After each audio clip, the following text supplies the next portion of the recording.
Presiden Joe Biden ke US ulapan pau syo menteri rang badu ke Israel Naftali Bennett hakani ke singi balang balala da ke baong ke United States kan yeng skambat ke Israel Hadien ke jingja kam thombor Lehnoh padang shen ke balashim ya ke jingim jong ki khatwei ngut ki breu tang hapo ke shitayo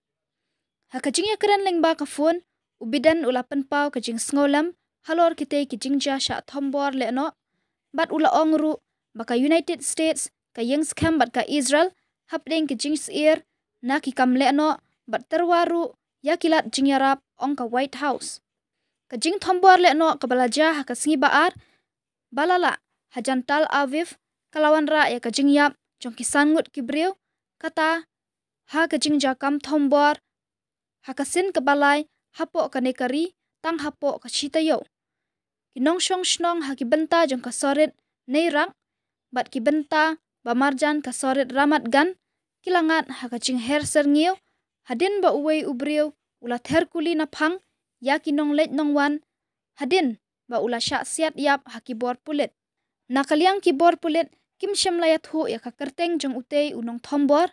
henrei kilat pathai khubor ka Israel kilaong ba udei unong Palestine